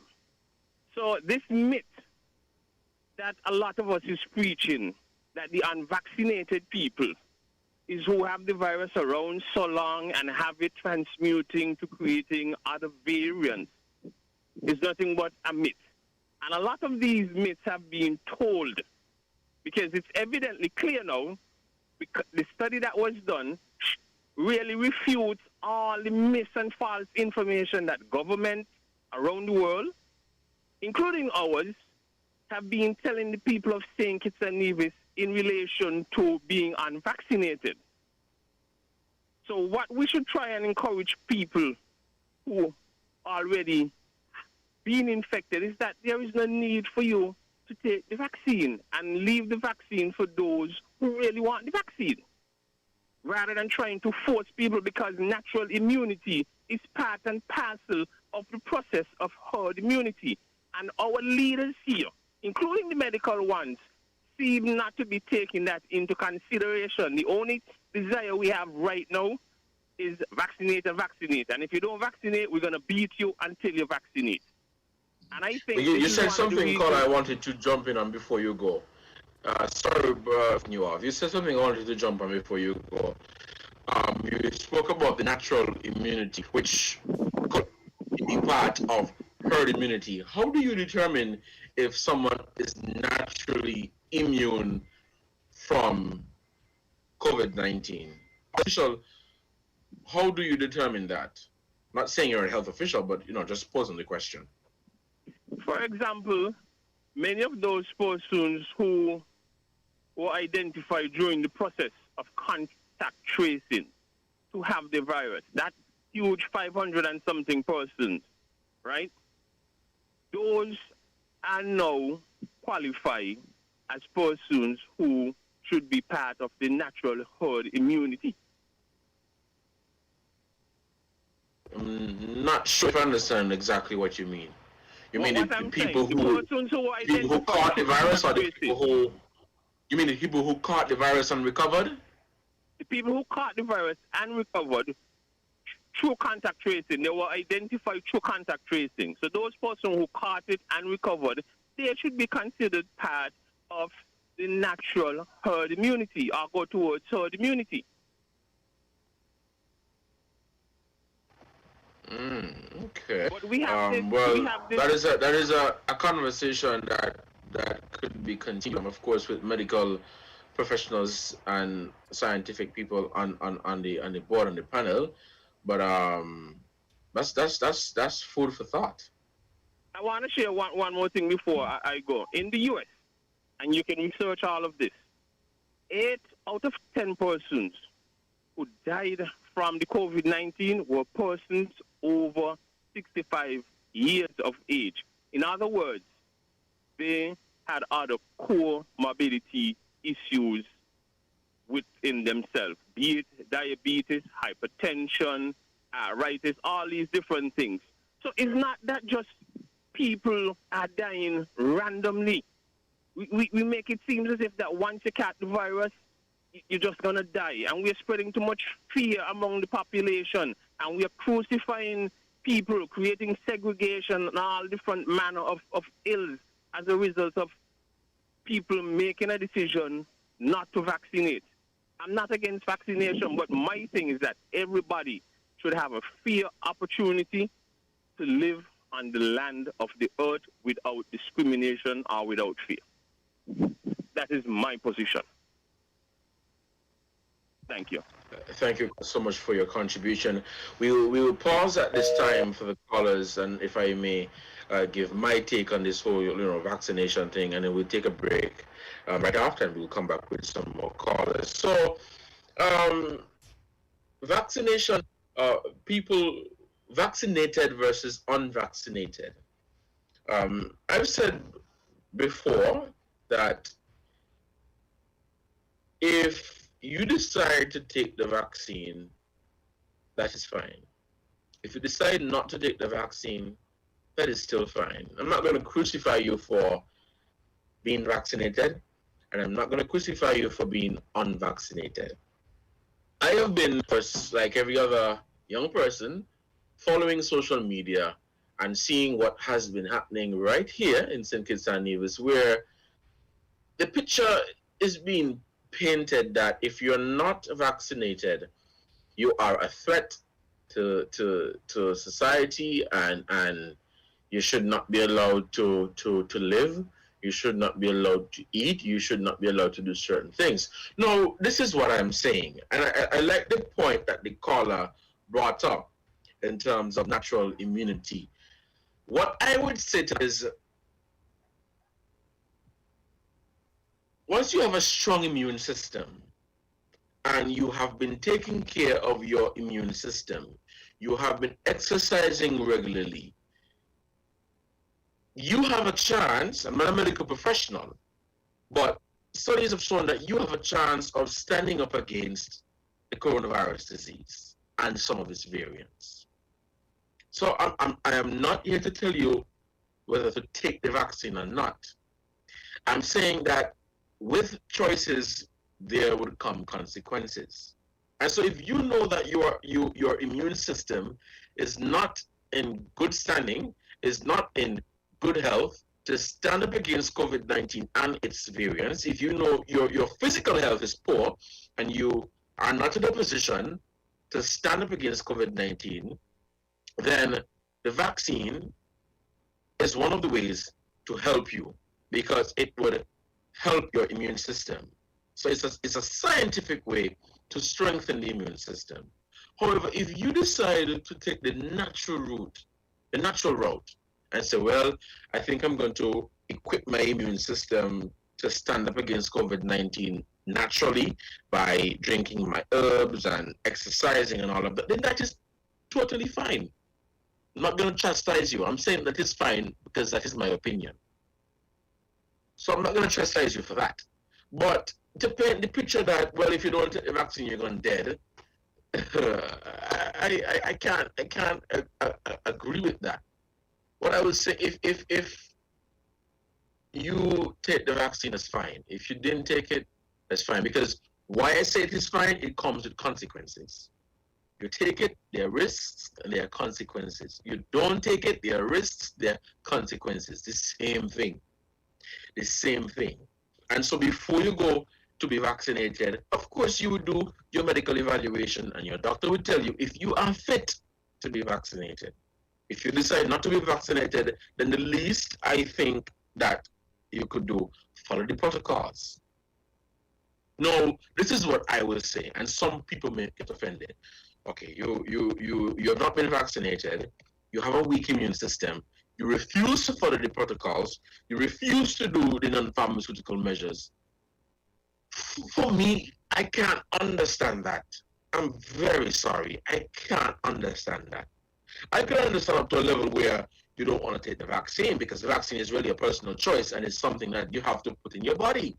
But if you're not going to take the vaccine, which is one of the options to protect yourself, then please, guys, follow the protocols. Wear the mask, wash your hands, social distance. And these are some of the ways to protect yourself from COVID-19. But I'm not going to come here and I'm not going to chastise anybody. I'm not going to make you feel less than because you're unvaccinated or because you're vaccinated. That is not my job. That is not my intention. And it is something that I will never do. It is a personal choice. It is a personal choice. And at the end of the day, you have to live with the consequences. So you decide to be vaccinated, fine. You decide not to be vaccinated, fine. Others have said I should come here and tell people to take the vaccine. I don't think that is my place. I really don't think that is my place to tell you whether you should take the vaccine or not. That should be you and your doctor's decision, whether you think you're fit to take the vaccine. If, as I said, if you want to take the natural route, that's fine. That's fine. I'm not going to chastise anybody and make them feel, well, boy, stupid because he ain't take the vaccine. And no, I'm not going to do that. I'm just saying that with the choices that we make there are consequences. And so you follow the protocols and you take the necessary precaution to protect yourself. To protect yourself. Some people have been saying that COVID-19 is a death sentence. Now, I've never caught COVID-19, so I can't say it is a death sentence. I know people have died from catching COVID, but I thought it's a death sentence. You know, I came across this article where COVID killed 3 members of a family. And as I was reading that article, there were some comments under the article that said, oh, if you catch COVID, it's a death sentence and people need to understand and take the vaccine. All kind of confusion went on under this particular article. And I had to disagree because what I think, even here and in the region, our health officials are failing to report on is that people in the Caribbean that have died, or people generally that have died from COVID-19, are people, for the most part, that have underlying health conditions. So it's not that you're a healthy young person with a strong immune system, you catch COVID, and you just drop down dead. And that's it, your life over, everything done. That's it. I'm not saying that there are people who I'm not saying that that we didn't have a situation where somebody who was perfectly fine in health and died from COVID. I'm saying that the majority of people that have died from COVID are people who had underlying health conditions. And so catching the COVID was the little icing or the sprinkles on the cake to make it worse. And that is why they succumb to the illness. And so you have, whether it be heart problems, asthma, diabetes, whatever the situation may be, hypertension, catching COVID is bad for you. And so please protect yourself.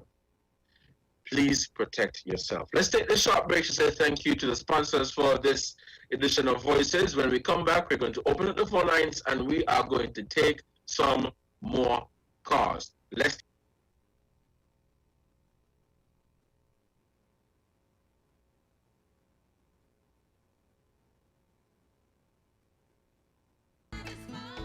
are your Horsfield's Value Mart IGA Value Club Blue Tag specials from July 15 through 28. 32-ounce Gatorade, just $4.99. Hawaiian Punch drinks, $11.99. Dannon and Activia yogurts, 4 packs, fit and light, just $12.99. Cole's garlic bread, toast, $12.99.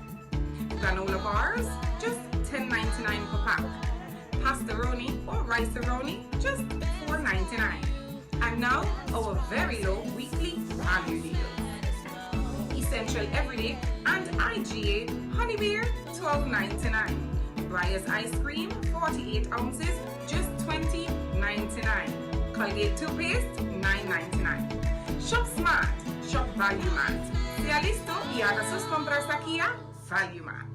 Run to Hospice Furniture and Appliances in Ashley Furniture Home Store now and get a chance to win free groceries for 1 year. By popular demand, Cashback is back, but this time Cashback is back with more quality appliances, more great prices and fantastic deals, more of Hospice's fabulous FlexPay payment plan, and more free groceries. A whole year of free groceries. Come to Hospice Furniture and Appliances in Ashley Furniture Home Store today and get absolutely free groceries with every higher purchase and a chance to win free groceries for 1 year. Great deals on furniture and appliances. Get cash back for free groceries with FlexPay higher purchase and a chance to win free groceries for 1 year with every $500 spent. All great reasons to shop at Hospice Furniture and Appliances in Ashley Furniture Home Store this coupon season. Terms and conditions apply. See stores for details.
Welcome back to Voices on WINN FM at 98.9. It's 5 minutes past the hour, and we have a caller on the line. Let's take this call.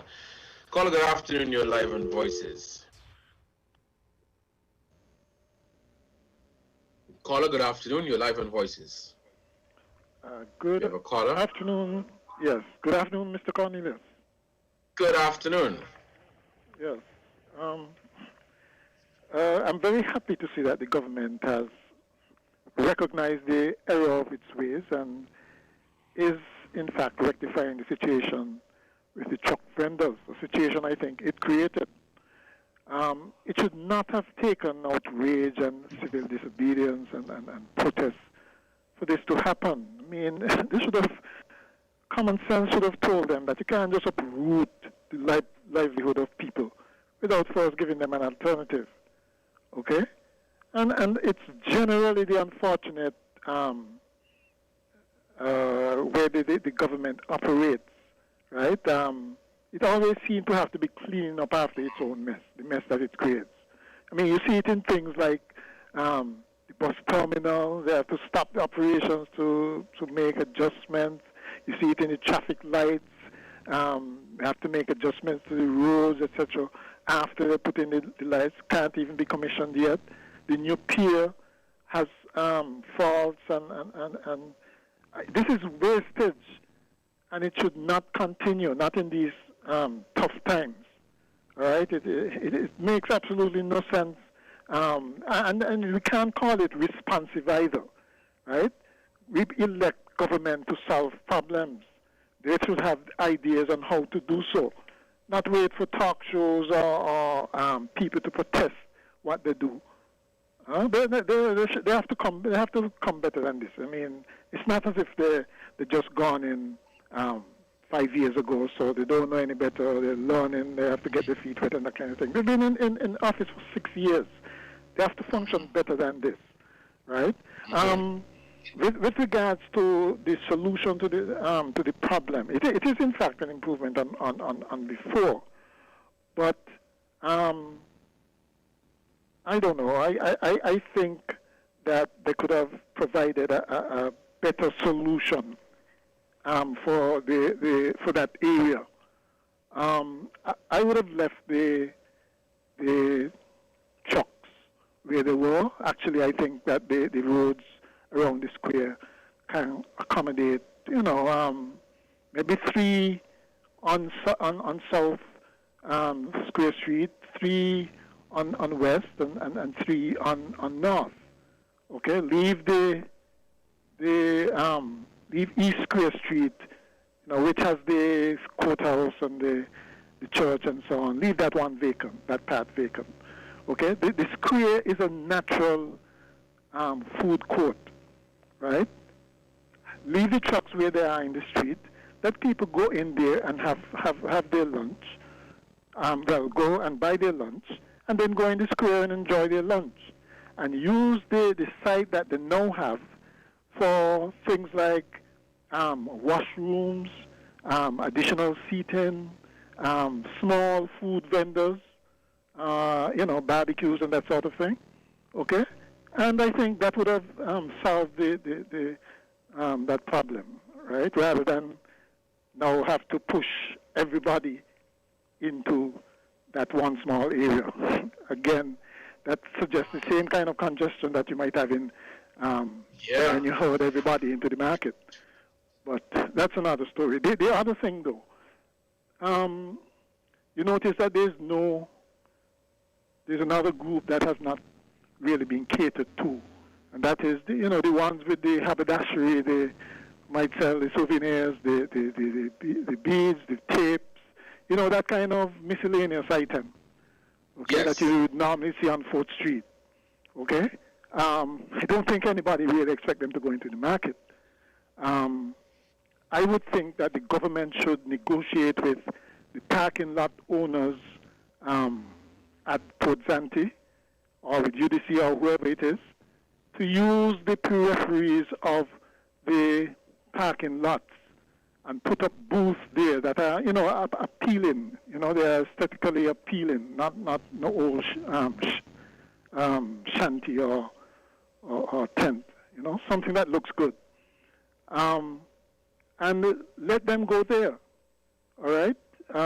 It's a natural place to attract customers to, because when people park there, they can just go over to the area and do whatever they need to purchase. And it's also good to see that the government has finally relented and is allowing community markets to come back up. I mean, you know, that was an obvious afterthought as well. So we could close on, say everybody go to the market and our markets, because there's one in Sandy Point as well. But what about the rest of the communities around the country?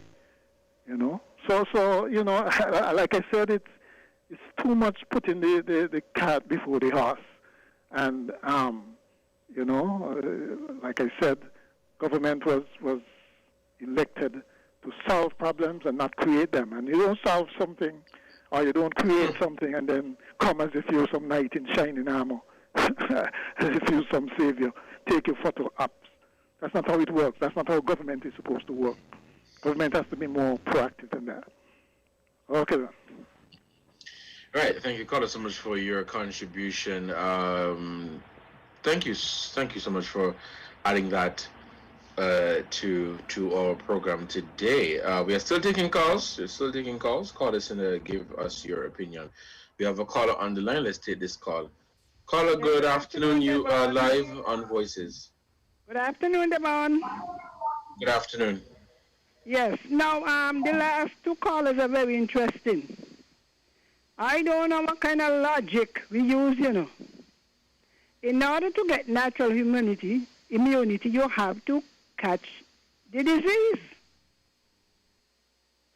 So is he recommending that everybody go out and get it? Because that's what he was actually saying, you know. Logically, that's what he's saying. You understood that? Yeah, because how do you get immune from a virus? By getting the disease. Catch it. Yeah. I mean, it is so. I mean, you could go BBI with that. I mean, people. Now let me get to the chronic diseases, right? Let me get to that. You know, if I not to cut you off, caller, Miss Henry, not to cut you off, right? But if I may add, that would be let me say crazy. You know, if people have to cut their immune. Madness. So all of you who not vaccinated, the gentleman said, go and get the disease. Who survive. That is it, you know. Now the one with the disease, you're talking about underlying conditions. Are you aware of the high rate of diabetes and chronic diseases in this country? In the Caribbean? You know, it's very high, right? Yep. Very high. So we're not dealing with something Barbados big. has a high rate as well. And us, a lot of overweight people and whatnot. Age. So it is, when you start out with all of these variables against you, diabetes plentiful. Nowadays, young people getting diabetes, they wouldn't keep out all the fast food place and the big bowl of rice. And all of you who selling this food, just give people too much rice, eh?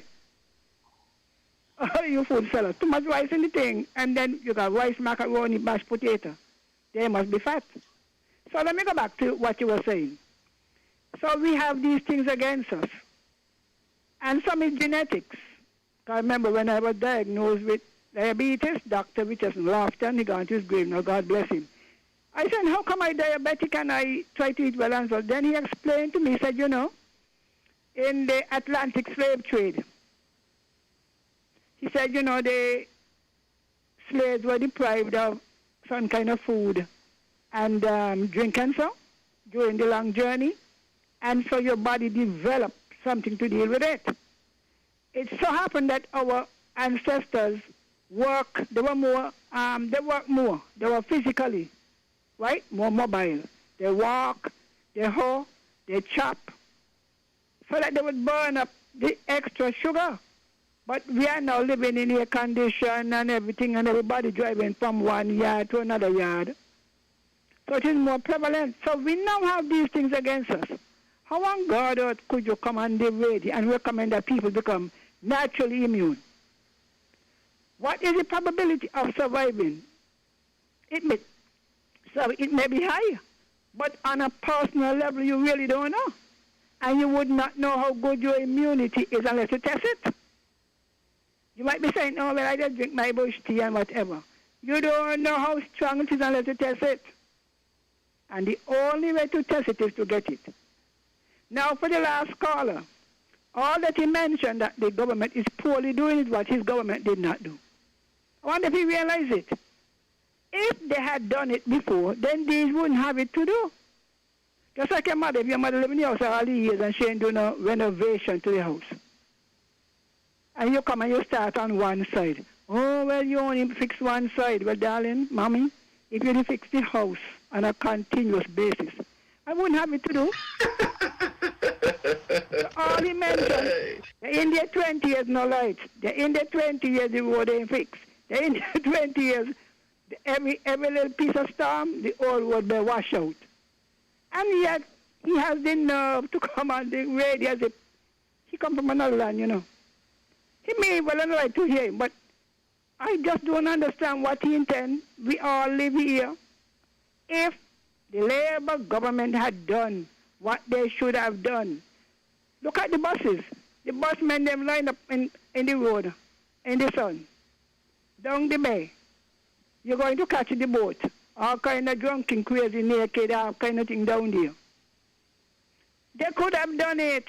Nobody, there wasn't a law, so they could not provide better thing for us. Even with the PAP. Oh, they gave people PAP. They were giving $360. That was it.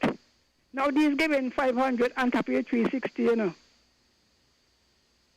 It makes the Labour government look bad. It makes them look bad. So when he comes on and criticizing a lot of things they could do better, I wouldn't say that the unity doing everything right. But when this one, the mouthpiece of the Labour Party, come on and speak, he is in fact criticizing his own government.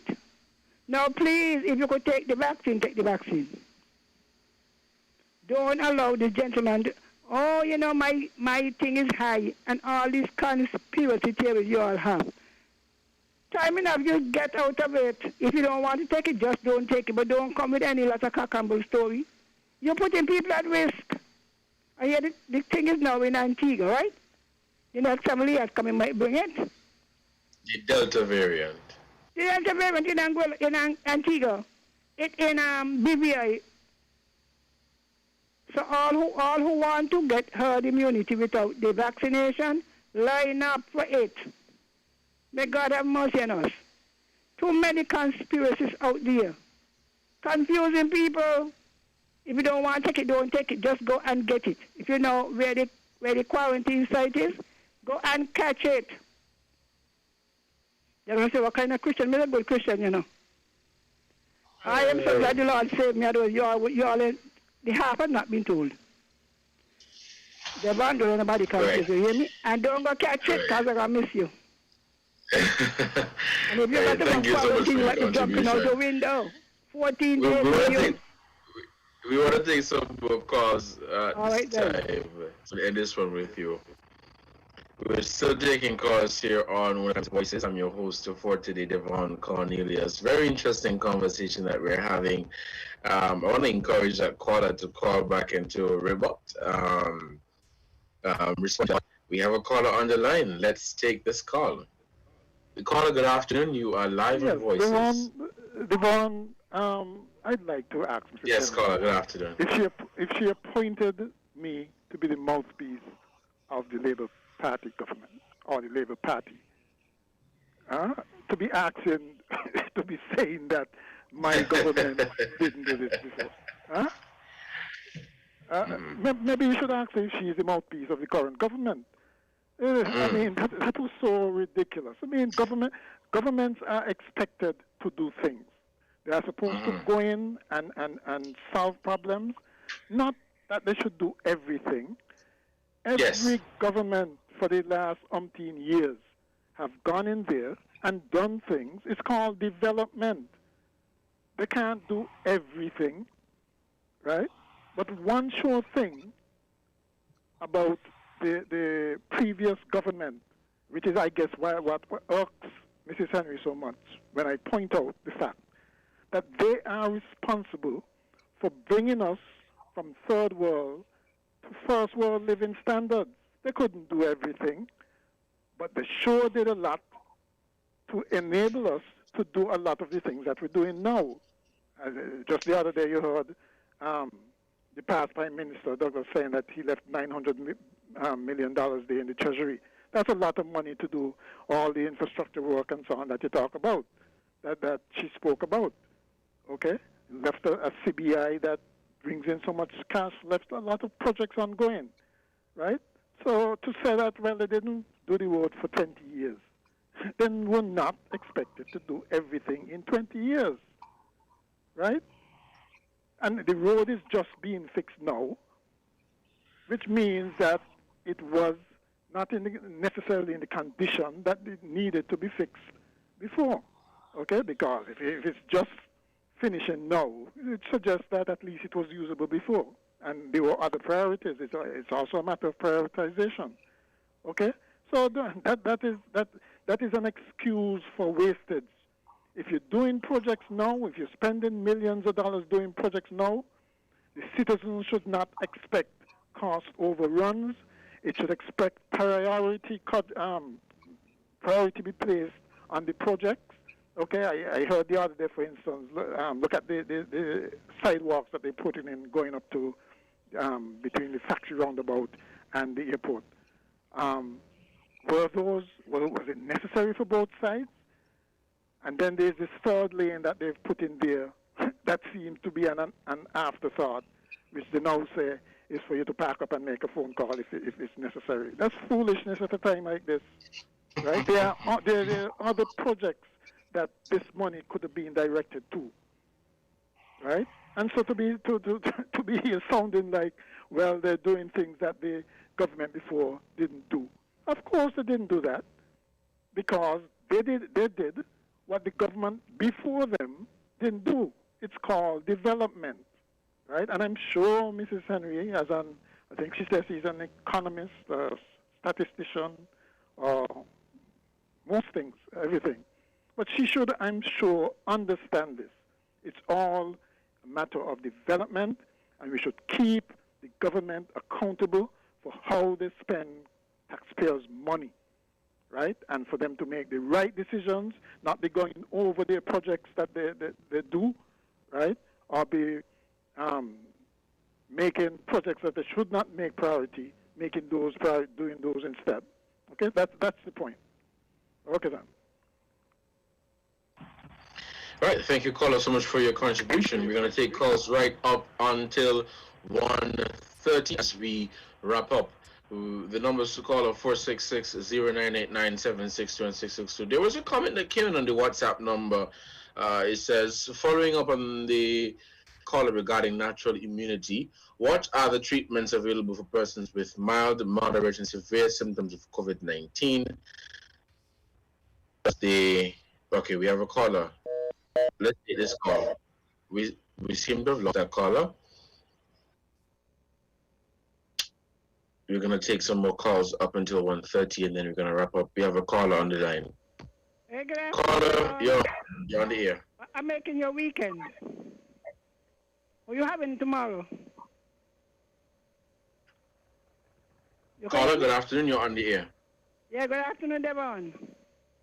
Yes. Now, you do youth parliament, right?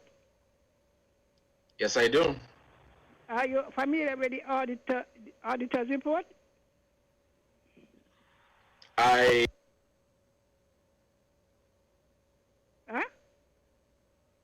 I am not 100% familiar with it. Let me say that. All right. Now, every time they go to put the budget, the auditor has to lay his report on the table in Parliament. Yes. I want you to try and get your hand on one. I you can't see, you know. You can't see because I'll give you the page number. This thing about 999 is a lie. Up to when 2015, I used to get them every year, right? If I recall, it was 677 million, and that's not our cash.